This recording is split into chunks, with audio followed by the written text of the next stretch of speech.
Bismillahirrahmanirrahim. Assalamualaikum warahmatullahi wabarakatuh.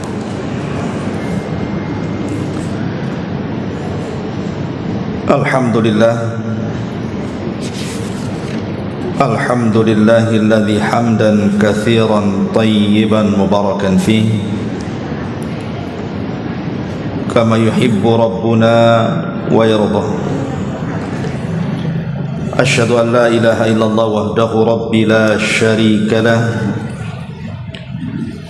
wa asyhadu anna Muhammadan abduhu wa rasuluhu alladzi la nabiyya ba'dah, amma ba'd. Alhamdulillah, segala puja dan puji hanya milik Allah subhanahu wa ta'ala. Salawat dan juga salam tahdiahkan kepada Rasul kita Nabi besar Muhammad sallallahu alaihi wa ala alihi wasallam. Ma'asyiral muslimat yang dimuliakan Allah subhanahu wa ta'ala, alhamdulillah,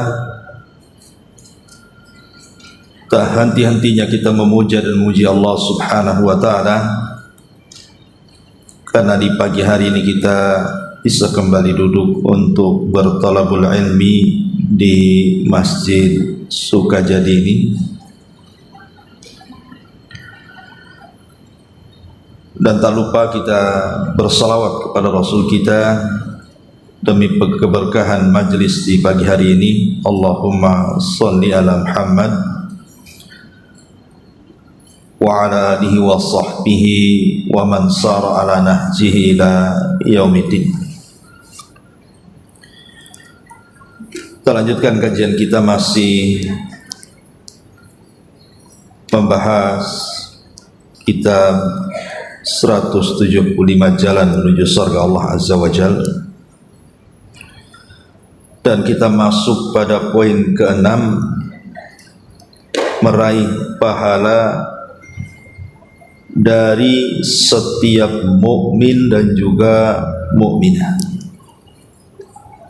Kita baca hadisnya baru kita jelaskan. Nabi sallallahu alaihi wasallam bersabda dalam sebuah hadis yang dikeluarkan oleh Imam At-Tabarani dan dihasankan oleh Syekh Albani, man istaghfara lil mu'minina walil mu'minati kataballahu lahu bi kulli mu'minin wa mu'minatin hasanatan.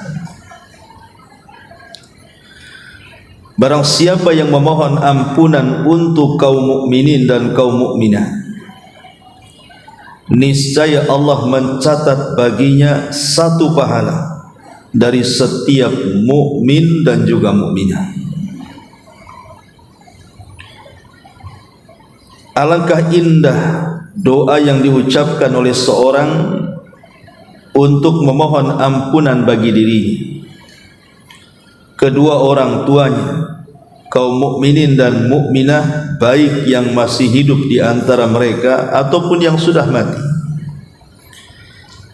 Allah subhanahu wa ta'ala berfirman ketika menyebutkan doa Nabi Nuh alaihi salam, Rabbighfirli wali walidayya waliman dakhala baitiya mu'minan walil mu'minina wal mu'minati wala tazididz zalimina illa tabara. Ya Rabb kami, atau ya Rabbu, ampunilah aku, ampuni pula ibu bapa, ampuni pula orang-orang yang masuk ke rumahku dengan beriman, dan semua orang yang beriman, laki-laki ataupun perempuan, dan janganlah engkau tambahkan bagi orang-orang zalim itu melainkan kebinasaan. Kemudian juga Nabi Ibrahim berkata, Rabbana ighfirli wa liwalidayya wa lil mu'minina yawma yaqumul hisab. Ya Rabb kami, beri ampunlah aku dan kedua ibu bapa dan sekalian orang-orang yang beriman pada hari terjadinya hisab pada hari kiamat. Allah juga berfirman ketika memuji para hambanya yang mukmin, walladzina ja'u min ba'dihim yaquluna rabbana ighfir lana wa li ikhwanina alladzina sabaquna bil iman wa la taj'al fi qulubina ghillan lil ladzina amanu rabbana innaka raufur rahim. Dan orang-orang yang datang sesudah mereka, maksudnya muhajirin dan ansar, mereka berdoa, ya Rabb kami, beri ampunlah kepada kami, kemudian saudara-saudara kami yang telah beriman lebih dahulu daripada kami, dan janganlah engkau membiarkan kedengkian dalam hati kami terhadap orang-orang yang beriman. Ya Rabb kami, sesungguhnya engkau maha penyantun lagi maha penyayang. Baik, ma'asyiral muslimat yang dimuliakan Allah Subhanahu wa taala, poin ke-6 ini adalah perkara yang sangat-sangat agung dan besar. Bicara soal istighfar, meminta kepada Allah akan ampunan dosa-dosa, baik dosa yang kita lakukan ataupun dosa yang orang lakukan. Kita tidak syak lagi, saya, ibu atau siapapun tidak mungkin lepas daripada dosa. Setiap hari kita melakukan dosa, entah mata kita, entah telinga kita, entah lisan kita, entah hati kita, atau mungkin gerak kaki dan tangan kita. Setiap hari kita melakukan dosa. Tetapi Allah Subhanahu wa taala adalah zat yang maha pengampun. Sebesar apapun dosa yang kita lakukan, apabila kita dengan niat yang tulus memintakan ampun akan dosa-dosa kita, pasti Allah Subhanahu wa taala mengampuninya. Satu hari ada orang yang datang kepada Nabi sallallahu alaihi wasallam dan mengatakan, ya Rasulullah, sesungguhnya saya melakukan dosa. Kata Nabi SAW, kalau gitu kau bertobat dan beristighfarlah. Kemudian orang ini bertanya lagi, bagaimana kalau seandainya aku berbuat dosa lagi? Maka Rasul mengatakan, bertobat dan istighfar lagi. Kemudian orang ini mengatakan, ya Rasul, bagaimana kalau setelah itu berbuat dosa lagi? Kata Rasul, bertobat dan istighfar lagi. Kemudian orang ini, bagaimana kalau aku berbuat dosa lagi? Kata Rasul, beristighfar dan bertobat lagi.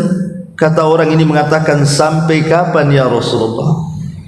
Sampai kapan seperti ini?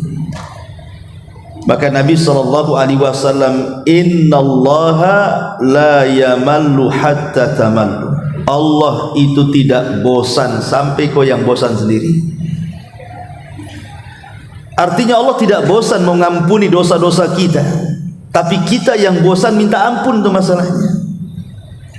Maka jangan pernah bosan untuk minta ampun dan beristighfar. Jangan sekali-kali menumpuk dosa. Kalau bisa satu hari ini kita melakukan dosa, di hari yang sama juga kita istighfar. Makanya Nabi SAW, beliau sendiri setiap hari beristighfar itu paling sedikit 70 sampai 100 kali. Itu Nabi. Padahal Nabi itu maksum kan. Tidak mungkin Rasul melakukan dosa kayak kita begini, tidak. Tapi Rasul mencontohkan harusnya seorang hamba seperti itu, perbanyak istighfar. Karena kita tidak tahu, ada dosa-dosa yang kita ketahui, ada dosa-dosa yang kita tidak ketahui, itu masalahnya. Ada dosa yang kita lakukan secara sengaja, ada dosa yang kita lakukan tidak secara sengaja. Maka kalau kita terus beristighfar kepada Allah Azza wa Jalla dengan niat memang kita meminta ampun kepada Allah Azza wa Jalla, maka dosa-dosa kita itu akan dihabiskan. Ma'asyiral muslimat yang dimuliakan Allah Azza wa Jalla, kita bahas bab ini dulu baru kita bentangkan soal istighfar. Dalam bab ke-6 ini, Bu, ini anjuran yang dianjurkan Nabi SAW kepada kita supaya kita banyak-banyak mendoakan orang lain dengan istighfar. Karena pahalanya tidak sedikit, Bu, banyak sekali pahalanya. Coba perhatikan hadis ini. Rasul mengatakan, man istaghfara lil mu'minina wal mu'minat.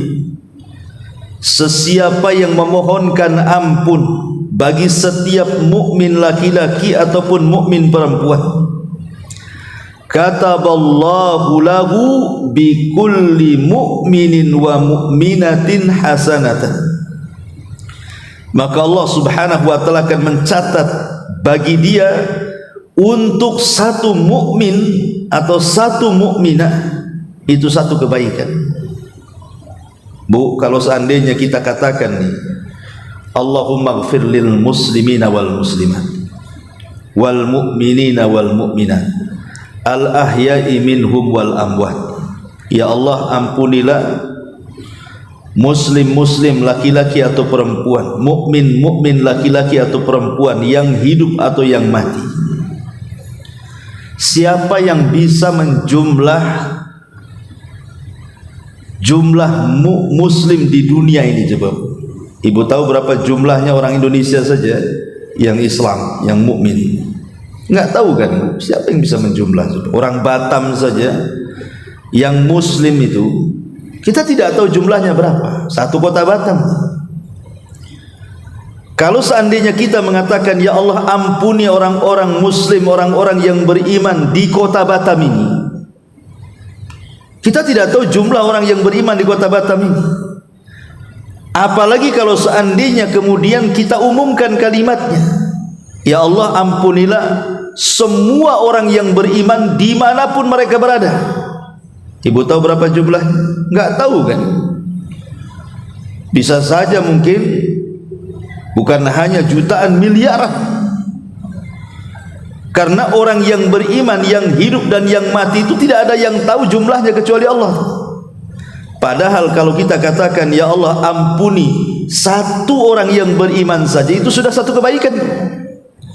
Nah, kalau kita katakan kemudian, ya Allah ampuni orang-orang yang beriman dimanapun mereka berada, setiap satu mukmin satu kebaikan. Anggap saja nih, ibu memintakan ampun kepada 1 miliar jiwa orang yang beriman, berarti ibu dapat 1 miliar kebaikan. Luar biasa ini kan, Bu. Kita enggak sadar saja. Kalau kita berdoa kepada Allah Subhanahu wa taala, Allahumma ighfir lil mu'minina wal mu'minat, ya Allah ampuni mukmin laki-laki dan perempuan dimanapun mereka berada, berapa pahala yang ibu dapat itu coba. Karena kita tidak tahu jumlah orang yang beriman satu dunia ini berapa coba. Dan yang beriman ini bukan manusia saja, jin pun ada yang beriman masalahnya. Sudah jumlah manusia kita tidak tahu berapa jumlah orang yang beriman, jumlah jin juga kita tidak tahu berapa jin yang beriman, jumlah orang yang hidup berapa tahu kita tidak tahu berapa jumlahnya, belum yang mati lagi.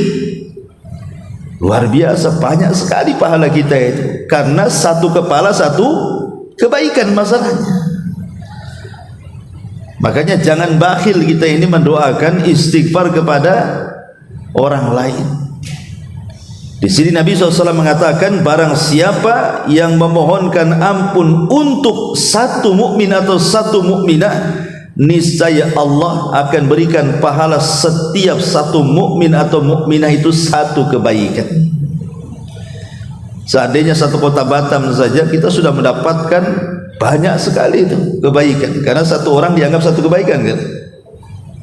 Kalau ibu doakan 1000 orang yang beriman, berarti ibu dapat 1000 kebaikan. Kalau 1 miliar ya 1 miliar kebaikan. Sementara kita tidak tahu jumlah orang yang beriman satu dunia ini berapa jumlahnya.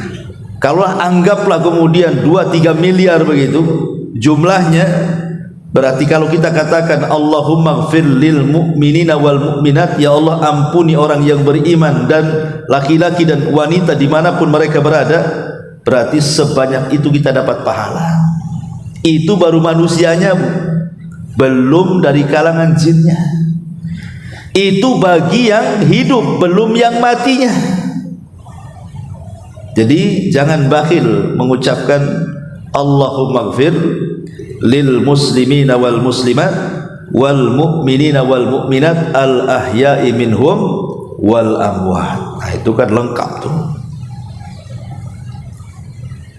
Baca sajalah ibu habis sholat gitu kan, habis zikir sholat, nanti di ujung habis zikir itu ibu katakan saja Allahumma gfir lil muslimina wal muslimat wal mu'minina wal mu'minat al ahya'i minhum wal amwat. Itu sudah mendapatkan segudang kebaikan itu. Karena setiap satu kepala satu kebaikan masalahnya.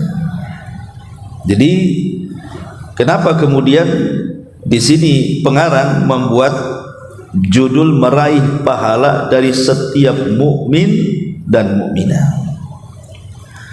Karena begini bu logikanya ya. Ibu kalau datang ke saya, Ustadz, saya akan berdoa kepada Allah agar dosa-dosa Ustadz diampuni. Mungkin kalau saya bisa berterima kasih, jazakallah khairan, ya. Tapi kalau orang awam digituin, emang dosa saya apa? Bisa saja tersinggung dia. Kok kamu mintakan ampun kepada Allah, dosa saya ini apa? Mungkin saja tersinggung orang itu. Tapi kalau kita kan sembunyi-sembunyi itu, orang nggak tahu kita minta ampun untuk dosa kita, kan nggak tersinggung dia. Kan enak amalan seperti ini karena nggak nyinggung orang masalahnya. Siapa yang tersinggung dengan ucapan kita? Orang itu nggak tahu kok kalau kita mengatakan ya Allah ampuni dosa dia. Nggak ada yang tersinggung. Tetapi lihat bagaimana pahalanya luar biasa. Makanya kenapa kita mendoakan ampunan kepada orang lain itu juga bagian daripada sunnahnya al-anbiya, sunnahnya para nabi. Lihat di sini dalil-dalil. Contoh umpamanya Nabi Nuh di sini. Nabi Nuh alaihi salatu wassalam berdoa, Rabbighfirli wa liwalidayya wa liman dakhala baitiya mu'minan walil mu'minin wal mu'minati wa la tazididz zalimina illa tabara. Ya Rabbku, kata Nabi Nuh, ampuni aku, ampuni ibu bapakku, ampuni siapapun yang masuk ke rumahku dari yang beriman, ampuni seluruh orang yang beriman laki-laki dan perempuan. Lihat Nabi Nuh mencontohkan agar kita ini berdoa dengan istighfar untuk semua orang yang beriman dari kalangan laki-laki dan perempuan. Kemudian juga Nabi Ibrahim dicontohkan di sini, Rabbana gfirli wali walidayya walil mu'minina yauma yakumul hisab. Ya Rabb kami, beri ampunlah aku dan kedua ibu bapakku dan sekalian orang yang beriman pada hari terjadinya hisab, pada hari kiamat. Ma'asyiral muslimat yang dimuliakan Allah Subhanahu wa taala, termasuk juga Nabi sallallahu alaihi wasallam diperintah, bahkan diperintah Allah kepada Rasul, sebagaimana tertuang dalam surah Muhammad, di mana Allah mengatakan fa'lam annahu la ilaha illallah wastaghfir li dzambi walil mu'minina wal mu'minat. Ketahuilah bahwa tidak ada sesembahan yang berhak disembah kecuali Allah, dan mintalah ampun untuk dosamu wahai Muhammad dan untuk dosa orang-orang yang beriman, baik dari kalangan laki-laki atau perempuan. Jadi Allah perintahkan Nabi untuk mendoakan orang lain dari umatnya dengan doa ampunan, karena tadi pahalanya besar sekali.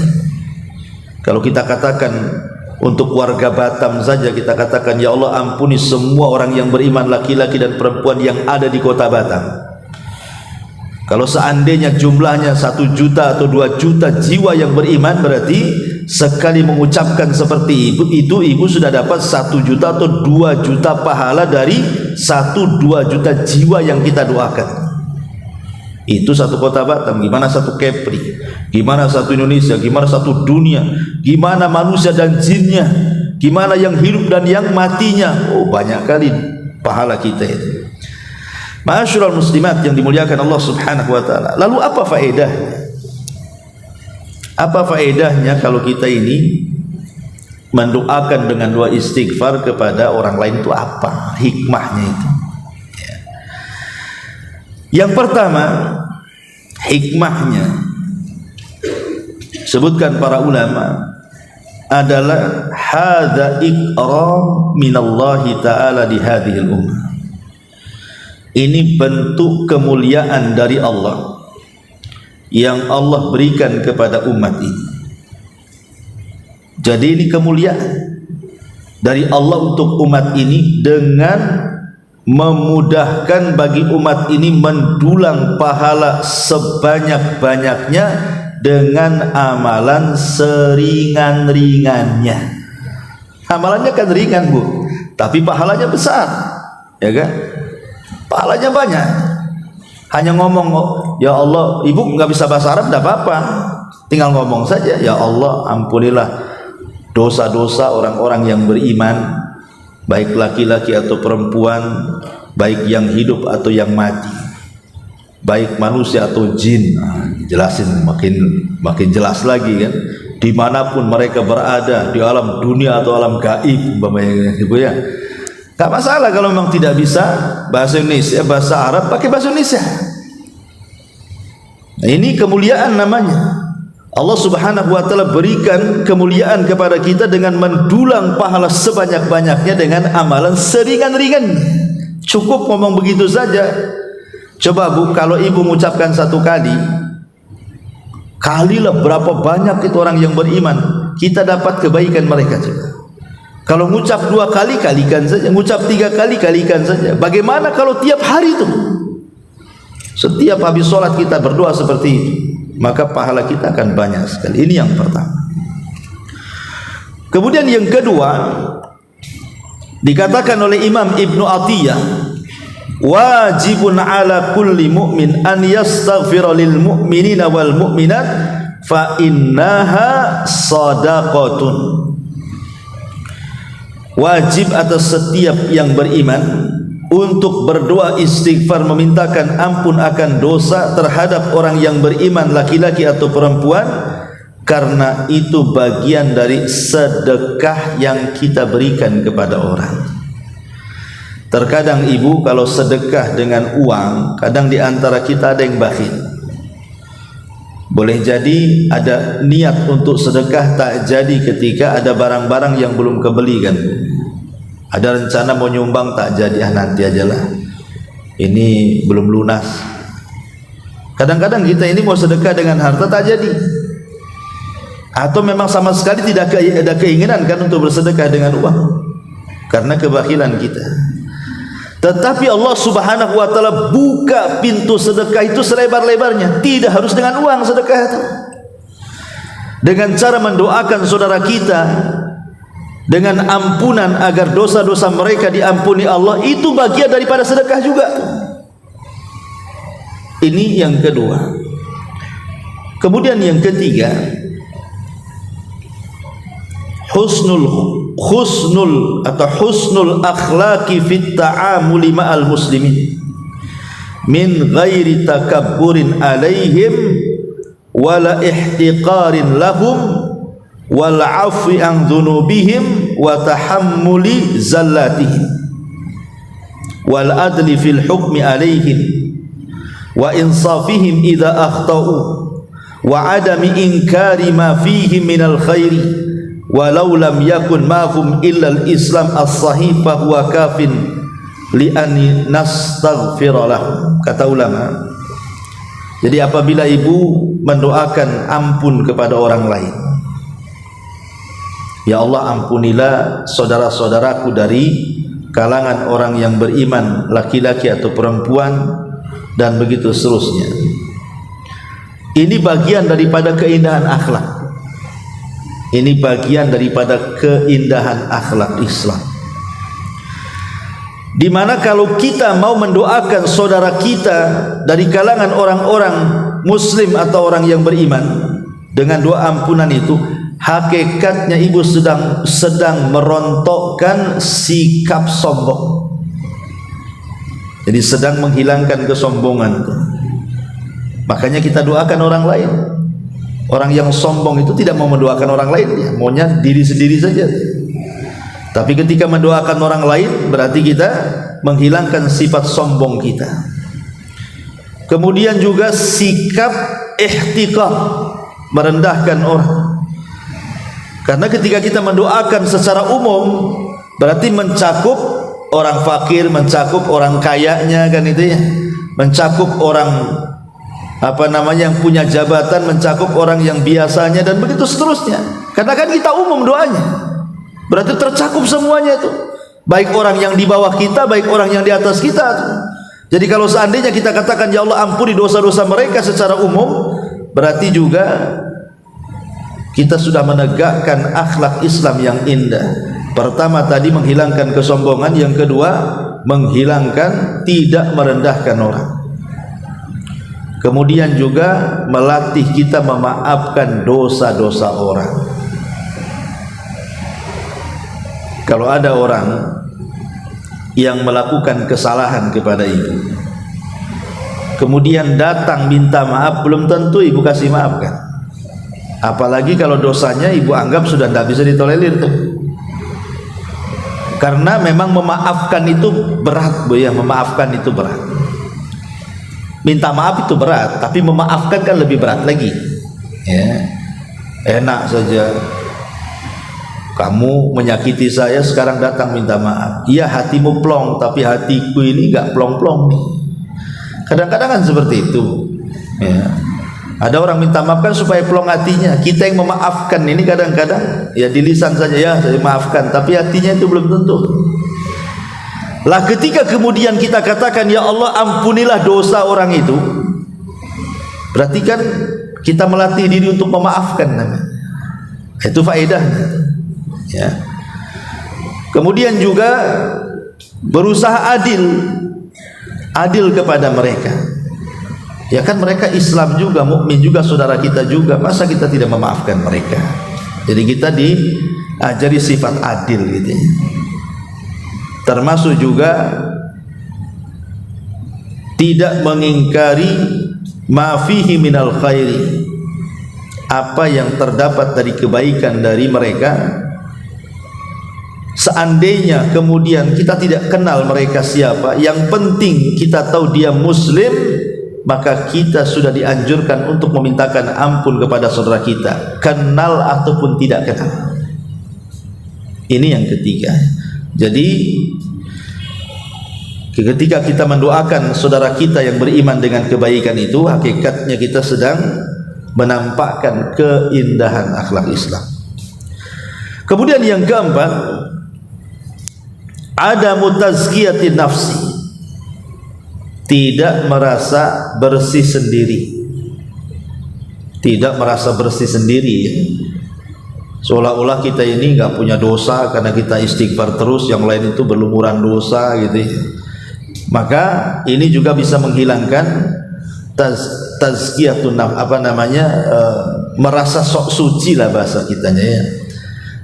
Makanya kita ketika mengatakan ya Allah ampuni dosaku dan dosa orang lain, berarti memang kita mengakui bahwa kita juga banyak dosanya.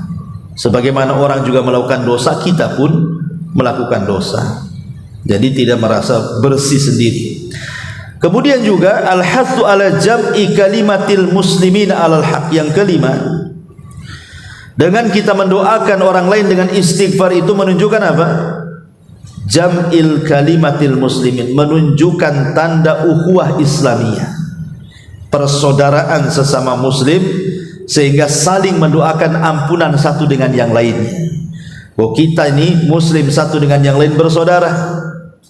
Apabila satu sakit kita merasakan sakit, apabila satu merasakan lemah, kita juga merasakan lemah, dan begitu seterusnya. Maka dengan mendoakan saudara kita dari kalangan kaum mukminin, menunjukkan di sini ada penyatuan kalimat ukhuwah Islamiyah antara kita dengan mereka. Kemudian juga yang nomor 6, al-inkar ala man yaghtab al-muslimin bidhunubihim bitadhkirihi bi annal wajib alaihi an yastaghfira lahum la an yaghtabahum. Dengan membiasakan kita mendoakan istighfar, memintakan ampun akan dosa-dosa kita sendiri, kemudian kedua orang tua dan orang lain, itu kita bisa merubah hidup yang tadinya biasa ghibah, memburuk-burukan orang, maka kita ganti menjadi pujian kepada orang, supaya melatih agar kita ini sedikit demi sedikit jangan ghibah terus, ya. Dengan kita memintakan ampun saudara kita, kan otomatis kita tidak mungkin menggibah. Karena kalimat istighfar, memintakan ampun akan dosa-dosa itu menunjukkan apa? Bahwa orang itu orang baik, kita doakan. Tapi kalau kita gibah, kan seolah-olah dia orang jelek masalahnya. Makanya kita harus menggibahnya. Ketika kita ganti bahasa gibah dengan istighfar, berarti ini kita sudah menebarkan kebaikan di tengah-tengah manusia. Dan ini bisa melembutkan hati. Orang yang suka mendoakan yang lain itu lembut hatinya. Tapi orang yang jarang mendoakan orang lain itu keras hatinya. Ya. Ma'asyiral muslimat yang dimuliakan Allah Subhanahu wa taala, termasuk juga di antara hikmahnya adalah wa yazulu ma bainahum minal ahqadi al mufdiyati lil muadati, bisa menghilangkan permusuhan, bisa menghilangkan permusuhan, karena musuh itu berawal dari dengki, berawal dari hasad, berawal dari ketidaksukaan, akhirnya bermusuhan. Tapi kalau saling mendoakan satu dengan yang lainnya dengan istighfar ampunan dosa dari Allah Subhanahu wa taala, maka ini sedikit banyak bisa mengecilkan permusuhan antara kita dan orang-orang yang beriman yang lainnya. Termasuk juga annal istighfar ya'muruhum bima fihi al istighfar huwa haqqun ala kulli muslim wa muslimatin. Bahkan ini bagian daripada kewajiban, hak-hak seorang muslim kepada muslim yang lainnya adalah dengan mendoakan kebaikan. Dan lebih daripada itu, setiap doa kebaikan kita kepada orang yang beriman dan dia tidak tahu kita sedang mendoakan dia, maka kita akan mendapatkan doa yang sama yang kita doakan kepada orang lain.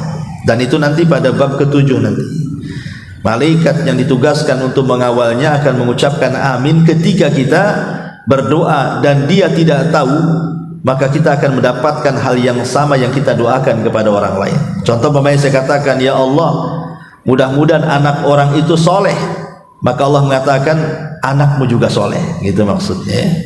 Jadi kalau kita mendoakan orang lain dengan kebaikan itu, maka akan dibalas dengan hal yang sama dengan doa yang kita doakan kepada orang lain. Lah kalau seandainya kita mendoakan istighfar kepada orang lain, ya Allah ampuni dosa dia, maka malaikat akan datang, dosa-dosamu juga diampuni, gitu maksudnya. Karena malaikat akan mengaminkan. Nah ini kan luar biasa. Inilah di antara faedah-faedah berdoa istighfar kepada orang lain. Baik, kita masuk pada faedah istighfar secara umum. Ma'asyiral muslimat yang dimuliakan Allah Subhanahu wa taala, adapun faedah istighfar secara umum banyak sekali. Ini kan secara khusus ya, kita mendoakan istighfar kepada orang lain. Adapun secara umum, kalau ibu umpamanya setiap hari membaca astagfirullah, astagfirullah, astagfirullah gitu ya, baik ketika dari rumah ke pengajian, kemudian nanti pulang dari pengajian ke rumah, atau ke pasar, atau di dapur, atau yang sedang menyusui, atau yang sedang di mana saja, ibu selalu mengatakan astagfirullah, astagfirullahaladzim. Itu apa sih faedah istighfar itu? Kalimat istighfar itu bisa mempengaruhi alam semesta. Jadi kalimat istighfar itu bisa mempengaruhi alam semesta. Makanya Nuh alaihi salatu wassalam digambarkan di dalam Al-Quranul Karim ketika mengatakan kepada kaumnya, faqul tustaghfiru rabbakum innahu kana ghaffara yursilis samaa 'alaikum midrara wa yumdidkum bi amwalin wa banin wa yaj'al lakum jannatin wa yaj'al lakum anhar. Nuh mengatakan kepada kaum istighfar, kata Nuh alaihi salam, karena Rabb kalian itu zat yang maha pengampun. Kalau kalian memperbanyak istighfar, kata Nabi Nuh alaihi salatu wassalam, Allah akan curahkan hujan dari langit. Bayangkan, dengan istighfar alam bisa berubah, datang hujan, yang dengan hujan ini akhirnya sungai-sungai teraliri, kemudian hutan-hutan menjadi subur, dan begitu seterusnya. Jadi istighfar, kalau kita mengatakan astagfirullah, alam ini bisa berubah, dan ini keajaiban istighfar.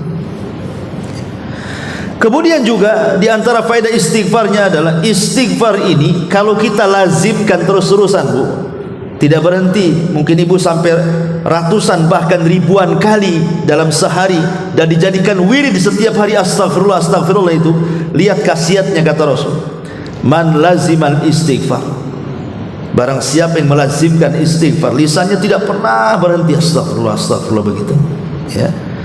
Apa yang terjadi, kata Rasulullah, ja'alallahu min kulli hammin faraja wa min kulli dzikin makhraja wa razaqahu Allahu min haitsu la yahtasib.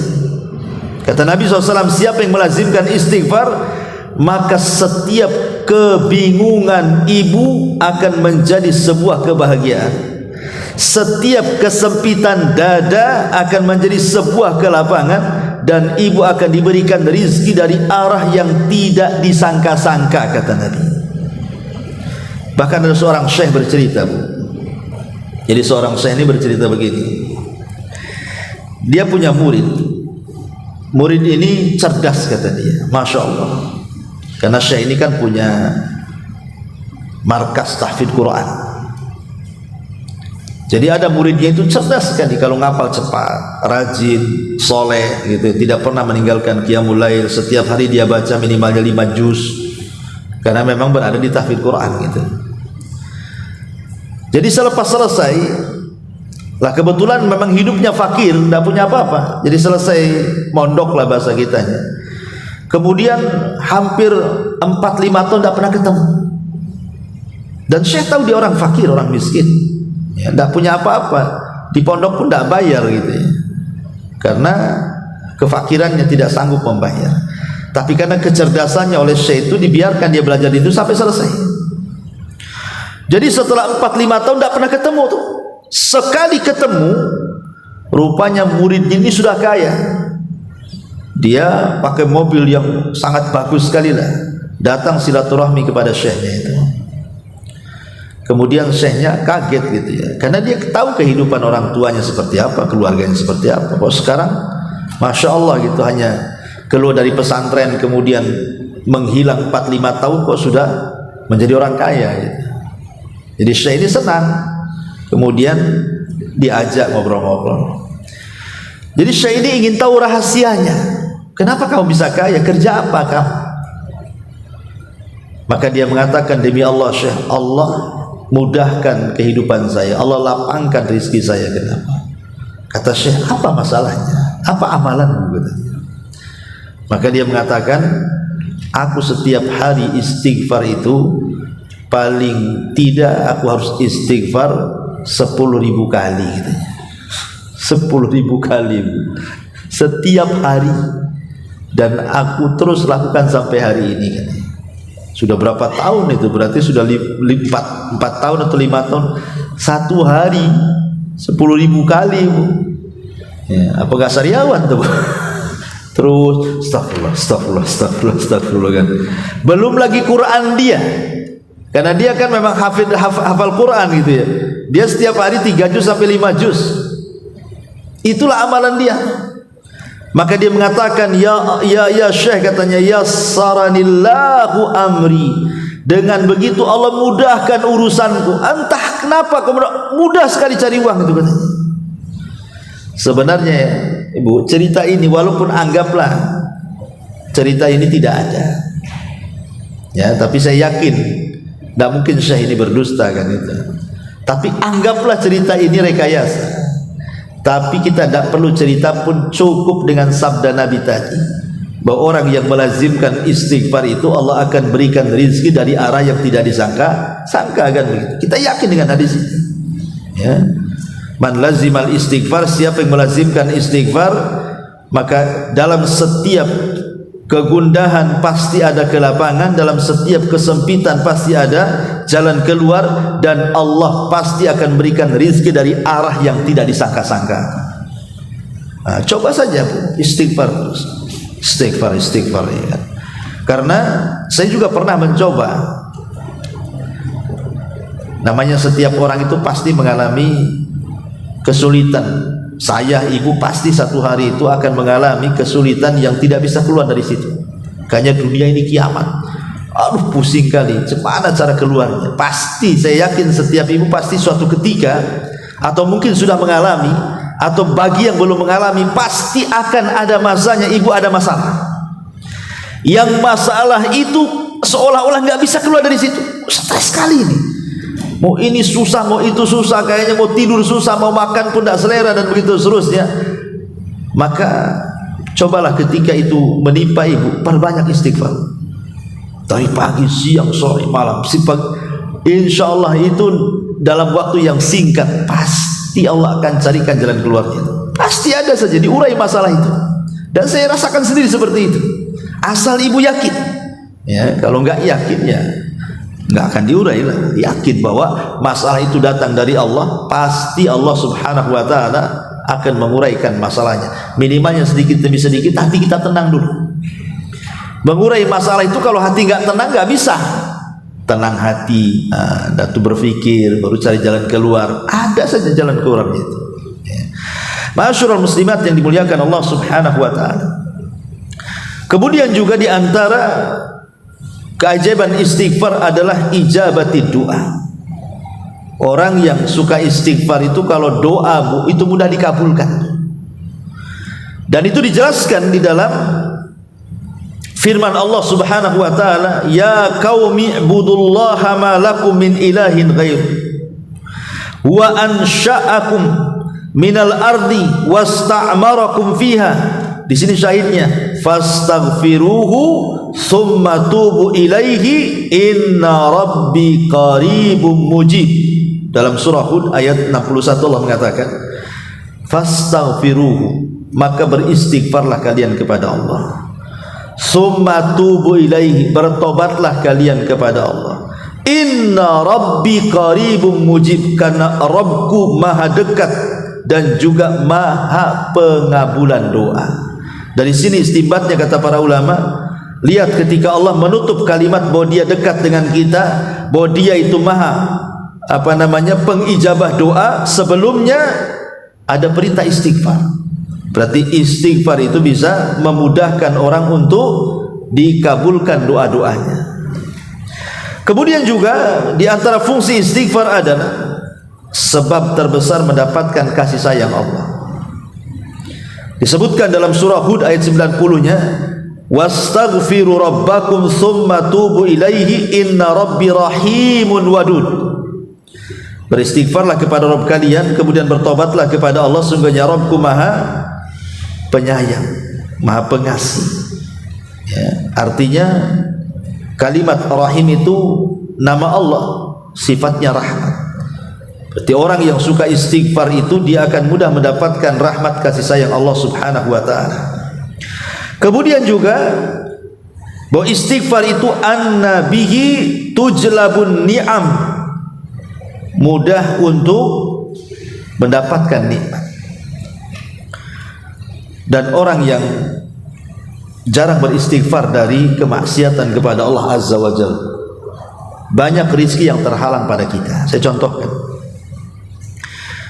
Imam Syafi'i rahimahullahu ta'ala, imam besar Imam Syafi'i itu ya. Satu hari dia mengadu kepada Imam Waqi tentang buruknya hafalan. Itu Imam Syafi'i, imam dunia, merasa pernah buruk hafalannya. Jadi apa yang sudah dihafal itu mudah hilang. Jadi dia mengadu kepada gurunya itu Imam Waqi. dan mengatakan, syakautu ila waqi'in su'a hifdin, aku mengadu kepada Imam Waqi soal buruknya hafalanku. Fa arsyadani bi antarkil ma'asi, maka Imam Waqi pun kemudian memberikan wejangan kepadaku agar aku banyak-banyak meninggalkan maksiat. Kemudian kata Imam Syafi'i, kenapa demikian? Li'annal ilma nurun wa nurullahi la yuhdalil asi, karena ilmu itu cahaya dan cahaya Allah itu tidak mungkin diberikan kepada ahli maksiat. Ketika kita jarang istighfar, maka kita akan masuk kepada kebalikan istighfar, pasti banyak maksiat. Ketika banyak maksiat, banyak terhalang rizki dan nikmat yang harusnya diberikan Allah kepada kita. Karena istighfar itu salah satunya adalah kita akan memperoleh banyak-banyak daripada nikmat yang Allah akan berikan kepada kita. Maka kebalikannya, ketika kita tidak istighfar atau meninggalkan istighfar, berarti akan banyak musibah yang menimpa kepada kita. Lah Imam Syafi'i ini, tahu nggak dosa yang dilakukan? Bukan kayak kita, ya. Tapi gara-gara apa? Imam Syafi'i ini antar rumah dia dengan gurunya ini kan lewat pasar tuh. Selalu kalau dia datang menemui gurunya mesti melewati pasar, tapi dia berusaha untuk tidak masuk, tidak merekenlah pasar itu. Tapi karena hari-hari dia lewat pasar, akhirnya telinganya selalu mendengar pembicaraan orang-orang pasar itu. Ya namanya orang pasar kan macam-macam, ada yang sumpah palsu, ada yang marah-marah, ada yang sewot, macam-macam lah orang pasar itu kan. Rupanya itulah maksiatnya Imam Syafi'i, mendengar orang yang sedang maksiat. Malah dia tidak maksiat, cuma telinganya mendengar sambil lewat itu. Akhirnya dia coba diganti rutenya, yang biasa lewat depan pasar, sekarang dia lewat belakang pasar. Karena lewat belakang pasar gak ada orang, Bu, hafalannya meningkat. Bayangkan, hanya itu loh pengaruh. Dia tidak maksiat kan, hanya mendengar saja tuh, ya, itu sudah mengurangi hafalan. Makanya Bu, kalau ibu mamanya ngafal Quran, ya nggak mungkin lah, ya mungkin juga lah, nggak mustahil Bu Quran itu dihafal. Tapi biasanya karena kesibukan ibu, kayaknya kalau untuk menghafal Quran 30 juz itu mustahil ya Bu ya. Kalau juz 30 saja nggak pernah nambah gitu ya, mau 30 juz. Tapi sebenarnya tidak ada, bagi saya sih tidak mustahil. Saya itu waktu di Yaman Bu, jadi ada orang tua usianya hampir 80 tahun dan dia penjaga gerbang markas, ya. Dia baca Quran tidak bisa, maksudnya kalau kita kasih sodorkan mushaf suruh baca tuh tidak bisa dia. Tapi dia melihat orang-orang Indonesia yang semangat menghafal Quran, atau orang-orang Malaysia yang belajar di situ, pokoknya banyak orang luar negeri yang belajar di situ. Tiba-tiba dia semangat ingin menghafal Quran, tapi tak bisa baca Quran. Tapi tidak mustahil bagi Allah. Dia beli tip Bu, zaman dulu itu kan belum ada handphone, pakai tip kecil, masih pakai kaset itu.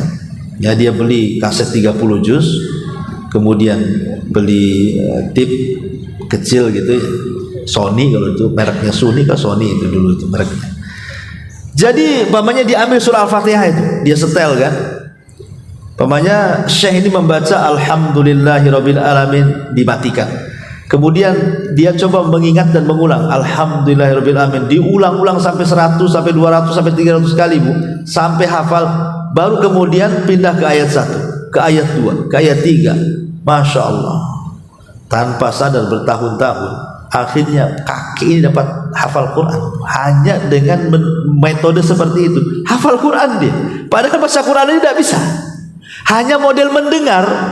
Jadi setiap satu ayat ditangkapnya, diulang-ulang, hafal. Pindah lagi ayat kedua, lama-lama Qurannya hafal.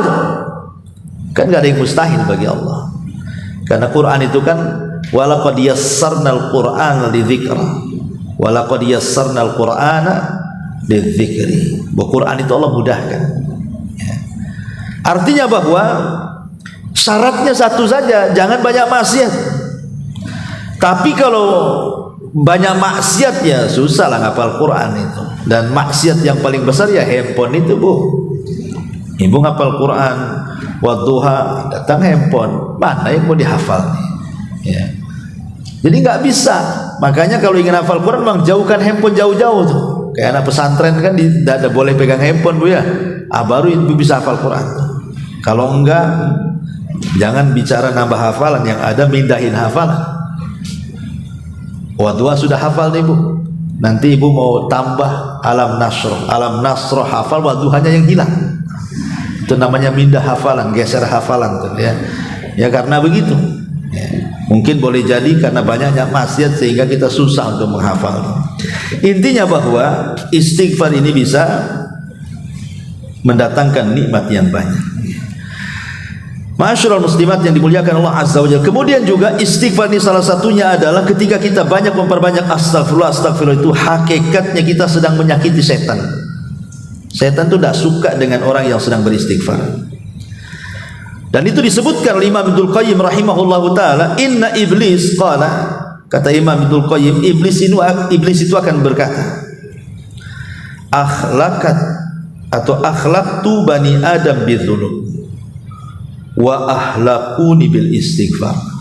Iblis akan berkata kepada orang yang beristighfar itu, dulu aku hancurkan Bani Adam dengan dosa, sekarang mereka hancurkan aku dengan istighfar, katanya.